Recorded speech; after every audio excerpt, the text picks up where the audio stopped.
आप सभी को मेरा नमस्कार। मैं हूं नितिन श्रीवास्तव। आप सभी का स्वागत है इस चैनल पर। जैसा कि आप सब जान ही गए होंगे, मैं हूं इलाहाबाद हाई कोर्ट से सिलेक्टेड स्टेनोग्राफर, जिसको मिला है डिस्ट्रिक्ट कोर्ट कन्नौज।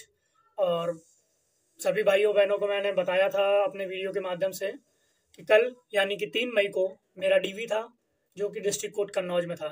और आज मैं इस वीडियो के माध्यम से 4 मई को आप सभी को ये बताना चाहता हूँ कि कैसा रहा मेरा डीवी का एक्सपीरियंस। और इससे उन लोगों की हेल्प होगी जो कि इलाहाबाद हाई कोर्ट के माध्यम से स्टेनोग्राफर या ग्रुप सी या ग्रुप डी में सिलेक्टेड हुए हैं। ओके, तो आपको मैं बता सकता हूँ कि क्या क्या प्रोसीजर रहा जो कि इलाहाबाद हाई कोर्ट के डीवी में हो रहा था। सबसे पहले मैं आप सभी को बता दूं दोस्तों, भाइयों और मेरे बहनों, कि उस समय जिस समय मैं डीवी देने गया तो मुझे बुलाया गया था 7 बजे।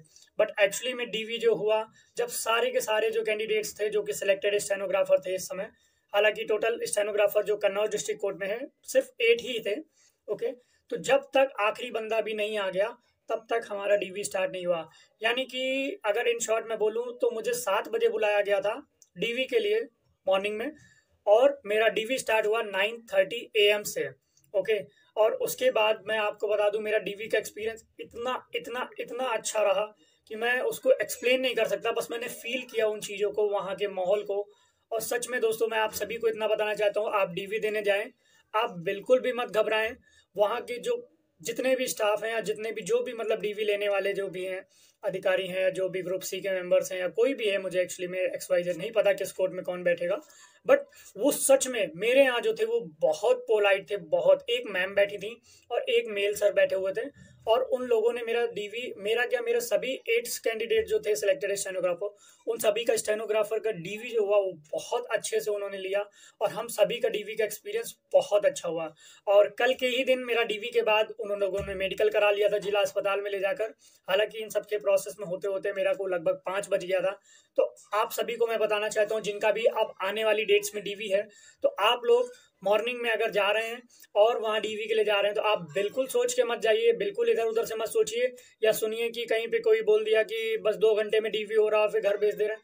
ऐसा कुछ भी नहीं हो दोस्तों। आपको 2 घंटे भी लग सकते हैं, हो सकता है 4 घंटे भी लग सकते हैं, हो सकता है हमारी तरह 7-8 घंटे भी लग सकते हैं दोस्तों। ठीक है, इसलिए आप लोगों को बोलूंगा, आप पूरा प्रिपेयर होके जाइए, घर से लंच बनवा के ले जाइए, अच्छे से ब्रेकफास्ट करके जाइए, और बिल्कुल भी मत हड़बड़ाइए। आप अगर कुछ लेट भी पहुंचते हैं जो उन लोगों ने टाइम दिया है, तो भी आपको कोई प्रॉब्लम नहीं, वो आपका डीवी अच्छे से करा लेंगे। और सच मानिए दोस्तों, वो बिल्कुल फ्रेंडली हैं, जैसे हम लोग अपने फ्रेंड से बात करते हैं उस तरह से वो पूरा बात कर रहे हैं, हंसी मजाक कर रहे हैं, हर तरह के क्वेश्चंस भी कर रहे हैं। वो भी ऐसा नहीं कि कुछ एग्जाम जितना होना तो वो आपका ले लिया, आपकी नॉलेज का टेस्ट हो गया, और कोई भी वो दिक्कत नहीं कि आपसे स्टेनो तो ना लिखवा लें, आप तो ये ना पूछ लें, कुछ भी ऐसा नहीं। बस आपसे कैजुअल क्वेश्चंस पूछते हैं कि कहाँ पढ़ते थे, क्या करते थे, कैसा लाइफ का एक्सपीरियंस रहा, इलाहाबाद हाई कोर्ट में ही क्यों मतलब ऐसा ज्वाइनिंग हुई, या और किसकी तैयारी करना चाहते हो आगे। बस ये सब कॉमन से छोटे छोटे क्वेश्चंस हैं दोस्तों। ठीक है, और सच में, और वहाँ का स्टाफ तो मैं कन्नौज का बता सकता हूँ, वो बहुत अच्छा है और बहुत अच्छा माहौल है वहाँ का। और आप सबको भी मैं बताना चाहता हूँ कि आप सबका भी आई होप बहुत बढ़िया से डीवी हो जाएगा। और हाँ, आप लोगों को जो मेन टॉपिक पे अब मैं आता हूँ बता दूं कि वहाँ पर लग क्या क्या रहा है और क्या क्या जरूरी है। आपको 2 से 3 सेट कॉपी बना के जाना। जैसे मैंने जो था, मैंने ऐसे बटन वाली 3 फाइलों में 3 फाइलें बनाई थी, जिसमें 2 में फोटो कॉपी थी और एक में ओरिजिनल था। और सारी फोटो, एक तरह से बोला जाए कि 3 कॉपी ही बना लो आप, किसी किसी में क्योंकि 2 कॉपी मांग रहे हैं। ठीक है, और किसी किसी मतलब कोड में डीवी में 3 कॉपीज मांग रहे हैं पर सेट की। ठीक है, और सब में देखो 100 प्रमाणित कर दिया जाता है। देखो मैंने ये 100 प्रमाणित किया था। ठीक है, ये 100 प्रमाणित कर दिया था, साइन करके यहाँ पे 100 प्रमाणित लिख दिया था। ठीक है, और आप सभी को बताना चाहते हो, सबसे ज्यादा कंफ्यूजन लोगों को चरित्र प्रमाण पत्र पर हो रही है। मैंने चरित्र प्रमाण पत्र इस तरह का बनवाया था, मैं आप अगर मांगेंगे तो मैं इसका फॉर्मेट भी दे दूंगा। मैंने एक मैंने बनवाया था अपने कॉलेज से। ठीक है, अपने कॉलेज से बोलकर, क्योंकि किसी दूसरे कॉलेज से बनवाना था तो अपने कॉलेज से बोलकर मैंने दूसरे कॉलेज का बनवा लिया था प्रिंसिपल साहब से। ठीक है, इंटर कॉलेज के थे। और दूसरा मैंने बनवाया था सरकारी अस्पताल के जो एक डॉक्टर थे उनसे। और देखिए ऐसे करके एक हलफनामा लगेगा, जिसको एफिडेविट बोलते हैं हम लोग, जिसपे उन लोगों ने जो फॉर्मेट भेजा है आपके मेल में आपके डीवी के लिए, तो उसमें जो जो पॉइंट्स लिखे हुए हैं वो मेंशन करा के ऐसा एक 10 रुपए वाला या 20 रुपए वाला हलफनामा बनवाना है। ओके, ये 3 कागज है।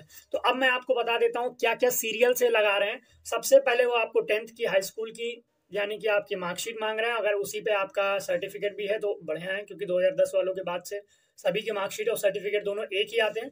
तो 10th की मार्कशीट यानी कि, और मार्कशीट या सर्टिफिकेट यानी कि एक ही आ रहा है, जो भी जैसा हो आप लोग समझ लेना। 10th का सारा रिकॉर्ड, 12th का सारा रिकॉर्ड, और उसके बाद ग्रेजुएशन का सारा रिकॉर्ड और प्लस ग्रेजुएशन की डिग्री। फिर उसके बाद उन लोगों ने मांगा CCC, उसके बाद मांगा मेरा स्टेनो का सर्टिफिकेट, और देन उसके बाद उन लोगों ने मांगा स्टेनो के सर्टिफिकेट के बाद मेरा निवास प्रमाण पत्र। और निवास प्रमाण पत्र आप लेटेस्ट हो या पुराना हो उससे कोई दिक्कत नहीं होती, ठीक है। बस आपका निवास प्रमाण पत्र जैसा भी हो, बट आपका सर्टिफिकेट ये सब में डेट और जो भी आपने फिल किया था नंबर वो सब सेम होना चाहिए जो आपने फॉर्म में फिल किया था, कुछ इधर उधर का नहीं होना चाहिए, ओके। और निवास प्रमाण पत्र के बाद इन लोगों ने मांगा मेरा कैरेक्टर सर्टिफिकेट, जो कि मुझे स्कूल से मिला हुआ था, और वो स्कूल वाला कभी कभी बना हो कोई दिक्कत नहीं है, ठीक है। वो कभी भी दिया हो उन्होंने, उस सबसे कोई दिक्कत नहीं है, बस 6 महीना पुराना ना हो या 1 साल पुराना ना हो बस। और ये वाले जो सर्टिफिकेट जो गैजेटेड ऑफिसर्स के बनवाने थे, जो इसमें लिखा है एक संभ्रांत व्यक्तियों से 2 मतलब सर्टिफिकेट बनवाने, चरित्र प्रमाण पत्र, उसमें ये याद रखना है आप लोगों को कि वो सिर्फ और सिर्फ 6 महीने पुराना ही मांगा जा सकता, उससे ज्यादा पुराना मत हो, यानी कि लेटेस्ट में बना हो, 6 महीने से ज्यादा पुराना ना हो, और इस तरह के चरित्र प्रमाण पत्र पे बना हुआ हो, ठीक है, उनकी मोहर लगी हो, साइन लगा हो, ठीक है। तो यानी कि मैं आपको फिर से रिकॉल करा देता हूँ, सबसे पहले हाई स्कूल, फिर इंटर, फिर उसके बाद ग्रेजुएशन, फिर उसके बाद मेरा CCC सर्टिफिकेट, फिर उसके बाद मेरा स्टेनो और टाइपिंग का सर्टिफिकेट। स्टेनो यानी कि वही सर्टिफिकेट, टाइपिंग कुछ नहीं ऐसा मांगते अलग से, ठीक है। स्टेनो का सर्टिफिकेट, और उसके बाद निवास प्रमाण पत्र, उसके बाद तीनों कैरेक्टर सर्टिफिकेट्स, और फिर उसके बाद अगर आपकी कैटेगरी से कोई सिलेक्शन हुआ है तो आप उस पर अपना कैटेगरी का सर्टिफिकेट लगा सकते हैं, ओके। और उसके बाद पैन कार्ड मांगा और आधार कार्ड भी मांगा उन लोगों ने, ओके। तो बस इतनी सी चीज मांगी थी, और सारे आपके डॉक्यूमेंट में सब कुछ करेक्ट होना चाहिए। और अगर आपके नाम में कोई मिसमैच हुआ है तो दोस्तों आपको बता दूं, मेरे भाई बहन हो, आप छोटे बड़े जो भी आप समझ लो, ठीक है। आपको एक बात बता दूं, आपके कागज में कोई भी दिक्कत हो आप परेशान ना होइए, आपका DV बहुत अच्छे से हो रहा है। अगर कोई बहुत मेजर दिक्कत होगी तो आपसे एप्लीकेशन लिखवाई जाएगी या कोई हलफनामा बनवाने को कहा जाएगा। तो आप अगर पहले से बनवा सकते हैं तो ठीक है, नहीं तो आपको वो टाइम देंगे। इससे आपकी ज्वाइनिंग में, आपके सिलेक्शन में, आपके DV में कोई भी प्रॉब्लम नहीं हो, आप बेफिक्र होके जाइए। कोई कागज अगर आपके पास है तो भी, कोई अगर नहीं है तो भी, ओके। तो ये चीजें ग्रुप C वालों के लिए भी, ग्रुप D वालों के लिए है। बस ग्रुप D वालों के लिए एक चीज एक्स्ट्रा है, आप 8th की मार्कशीट भी मांग रहे हैं आपके लिए। और ग्रुप C वालों के लिए एक चीज है कि आपको स्टेनो की सर्टिफिकेट की कोई जरूरत ही नहीं है। तो बस जैसे जैसा मैंने सीरीज से बनाया, आप ऐसे बटन वाले में करके लगभग 3 फाइलें बना लो। ऐसे करके 20 रुपए की फाइल मिल जाती है, इसमें सारी फोटोकॉपीज, एक में सारी कागज, सारी फोटोकॉपी, और ये ऐसे धागा लपेट लेना, धागा इसमें बांधने के लिए, ठीक है। जब ये धागा तभी बांधना जब वो बोले, ठीक है। 3 सेट बनाना, और ओरिजिनल वाला भी रखना अलग से, ओके। ओरिजिनल वाले के लिए मैंने देखो ये वाली फाइल ली थी 10 वाली, इसमें मेरे सारे ओरिजिनल डॉक्यूमेंट्स हैं, ओके, ठीक है। तो बस दोस्तों मैंने अपना DV का एक्सपीरियंस बताया, और आप लोग बेफिक्र होके जाइए, बहुत अच्छे से पोलाइट बिहेवियर होगा वहां पे आपके साथ। आप बिल्कुल बिल्कुल भी मत घबराइए, क्योंकि आप एक सेलेक्टेड कैंडिडेट्स हैं। अब आप लोग एक अच्छे पद पर बैठने वाले हैं, तो बस बिल्कुल आपको किसी चीज से घबराने की जरूरत नहीं। वहां का स्टाफ बहुत पोलाइट है, और यकीन मानिए दोस्तों मैं आप सबसे एक तरह से प्रॉमिस करता हूं कि मैं भी अब इस चैनल के माध्यम से आप लोगों को हर तरह की गाइडेंस देता रहूंगा। अभी मैं थोड़ा नया नया हूँ, तो थोड़ा सा मेरा सेटअप वेटअप मुझे कुछ भी नहीं आता, तो प्लीज़ थोड़ा सा कोऑपरेट करिएगा, ओके। धीरे धीरे ही व्यवस्थाएं बनेंगी, ठीक होगा। और अब मेरी ज्वाइनिंग का मैं वेट कर रहा हूँ, आज संडे पड़ गया है, तो अब देखता हूँ मेरा ज्वाइनिंग लेटर कब आता है। उन्होंने बोला मेल से भी आएगा और पोस्ट के थ्रू भी आएगा, ओके।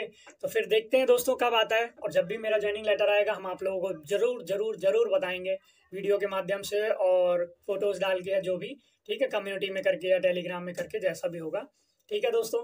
तो चलते हैं, और आप सभी को अगर DV से रिलेटेड कोई डाउट हो, अभी भी अगर कोई डाउट हो, तो आप लोग मुझे इस कमेंट में कर पूछ सकते हो, ओके। तो चलते हैं फिर, जय हिंद दोस्तों, नमस्कार, जय हिंद, जय भारत।